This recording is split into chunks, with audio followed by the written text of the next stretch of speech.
Hello students, আমি Debashis sir, infinity math academy থেকে। আজকে তোমাদের জন্য আমি নিয়ে এসেছি মুখে মুখে 5 সেকেন্ডের মধ্যে স্কোয়ার বা বর্গ করার শর্ট ট্রিক্সের সেকেন্ড পার্ট। ফার্স্ট পার্টে আমি তোমাদের বলেছিলাম যে 100-র আশেপাশের সংখ্যাকে তোমরা কিভাবে সহজেই মুখে মুখে বর্গ করবে। এছাড়াও 200, 300, 400 এগুলোও আমি দেখিয়েছিলাম। আজকে আমি তোমাদের দেখাবো যে 50-এর আশেপাশের সংখ্যাকে তোমরা কিভাবে বর্গ করবে, মানে যেখানে বেস হবে 50। তো আমি একটা এক্সাম্পল নিয়ে নিই। সাপোজ মনে করো আছে 48-এর স্কোয়ার, মানে 48-এর স্কোয়ার। তো যেহেতু এখানে বেস 50, তো আমাকে এখানে দেখতে হবে যে এই 48 50 থেকে কতটা ছোট। তো 50 থেকে 48 আমরা কি দেখছি, 2 ছোট। তো এর আমি স্কোয়ার করব। এর স্কোয়ার করলে কি হয়, 2 দুগুণ 4 হয়। তো আগের ভিডিওতে আমি বলেছিলাম যে যখন সিঙ্গেল ডিজিট আসবে তোমার সামনে একটা শূন্য বসিয়ে ডাবল ডিজিট করে নিতে হবে, আর ডাবল ডিজিট আসলে ডাবল ডিজিটটাই বসে যাবে।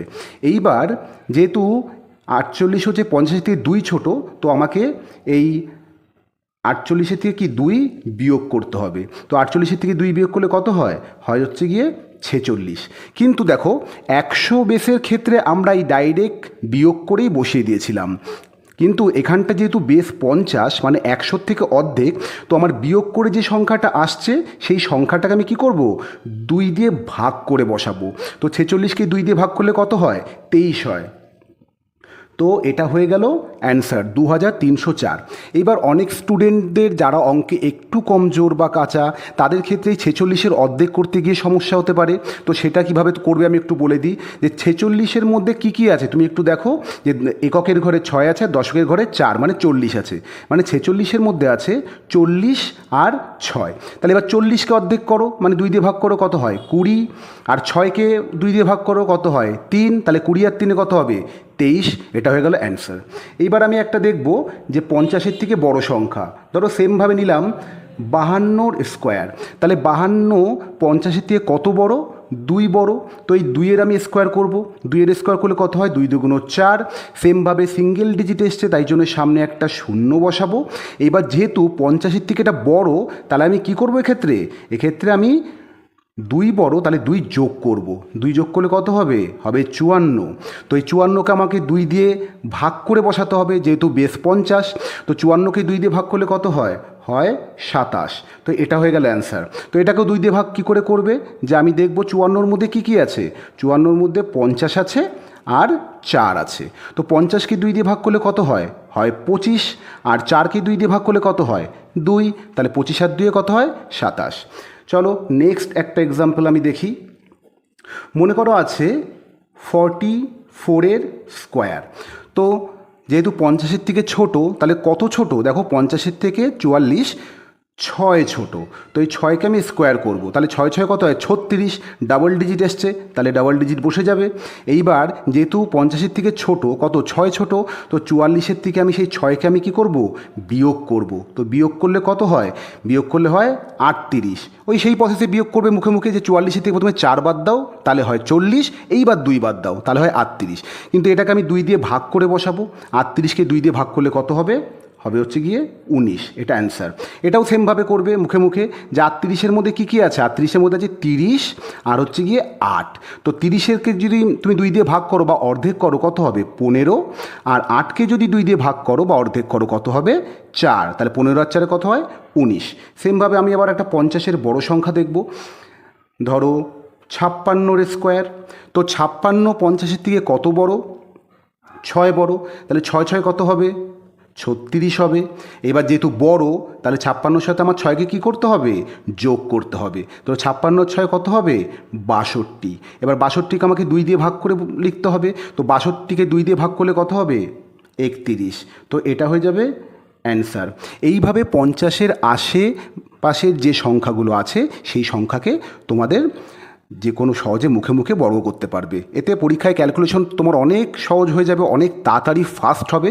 তোমার সব অঙ্ক 100 নাম্বারের অঙ্ক তুমি করে আসতে পারবে। এমন হবে না যে কোনো একটা অঙ্ক ক্যালকুলেশনে লেট হয়ে গেছে বলে তোমার অনেকগুলো অঙ্ক তুমি করে শেষ করে আসতে পারোনি। এই গেল ট্রিক্স 1। এইবার ট্রিক্স 2তে আমি দেখাবো। দেখো ট্রিক্স 2 বড় করার, যে এখানটা আমি দেখব যদি কোনো সংখ্যার এককের ঘরের সংখ্যাটা 5 থাকে তাহলে সেই সংখ্যাটাকে আমি কিভাবে সহজে করতে পারবো। ধরো আমি একটা এক্সাম্পল নিয়ে নিলাম 35 বা 35-এর স্কোয়ার। তো তুমি যখনই দেখবে যেরকম একটা সংখ্যা যার লাস্টের বা এককের ঘরের সংখ্যাটা 5 আছে, তো দেখো এখানটা কী হবে, এককের ঘরের সংখ্যা 5 থাকলে সেই বর্গ যেটা তার লাস্টে 25 হবেই, অবশ্যই 25টা হবেই, প্রত্যেক ক্ষেত্রে 25 হবে। এইবার দশকের ঘরের সংখ্যাটা কত আছে, 3 আছে, এই 3-এর ঠিক পরের সংখ্যাটা কত, 3-এর পরের সংখ্যাটা যে 4, তো এই 3কে 4 দিয়ে গুণ করো, 3 4 12, তাহলে এটা হয়ে গেল অ্যান্সার 1225। সেমভাবে আর একটা এক্সাম্পল নিই, মনে করো 75-এর স্কোয়ার তোমার করতে হচ্ছে, তাই তো। তো 75-এর স্কোয়ার যখন করতে হচ্ছে তুমি দেখছো এককের ঘরের সংখ্যা 5 আছে, তাহলে অবশ্যই 25 আগে লিখে দাও। এইবার 7-এর থেকে বড় সংখ্যাটা কি, 7-এর পরের সংখ্যাটা হচ্ছে 8, তাহলে 7 আর 8-এ গুণ করলে কত হয়, 7 8 56, এটা হয়ে গেল অ্যান্সার। আর একটা লাস্ট আমি এক্সাম্পল দেবো 3 নম্বর, যে মনে করো 55-এর স্কোয়ার আছে। তো 55-এর স্কোয়ার তুমি ওই 50-এর আশেপাশে আমি দেখিয়েছিলাম ওভাবে করতে পারো, কিন্তু তুমি যখনই দেখবে এককের ঘরের সংখ্যাটা 5 আছে তাহলে তুমি এই প্রসেসটা অ্যাপ্লাই করবে না, তাহলে তো আবার লেট হবে। তখন তুমি এই প্রসেসটা অ্যাপ্লাই করবে যখন এককের ঘরের সংখ্যা 5 আছে। যেহেতু এককের ঘরের সংখ্যা 5 আছে তাহলে 25 লাস্টে হবেই। এবার 5-এর ঠিক পরের সংখ্যাটা কি, 5-এর পরের সংখ্যাটা হচ্ছে 6, তাহলে 5 6 কত 30, এটা হয়ে যাবে অ্যান্সার। তো এইভাবে তোমরা বর্গ করতে পারবে। এই দেখালাম আমি ট্রিক্স। এইবার নেক্সট পার্টে মানে পার্ট 3-তে আমি তোমাদের দেখাবো যে কোনো সংখ্যাকে তোমরা মুখে মুখে খুব সহজে কি করে বর্গ করতে পারবে এই ট্রিক্সগুলো ছাড়া। কারণ এখানে তো আমি দেখিয়েছি 100-র আশেপাশে, 50-এর কাছাকাছি, আর এই যার এককের ঘরের সংখ্যা 5 আছে। কিন্তু যে কোনো সংখ্যাকে তুমি কি করেই মুখে মুখে বর্গ করতে পারবে তার প্রসেসটা বা ট্রিক্সটা আমি নেক্সট পার্টে দেখাবো। ভিডিওটা ভালো লাগলে আমাকে কমেন্টে জানিও, আর লাইক কমেন্ট সাবস্ক্রাইব আর ফলো করে পাশে থেকো।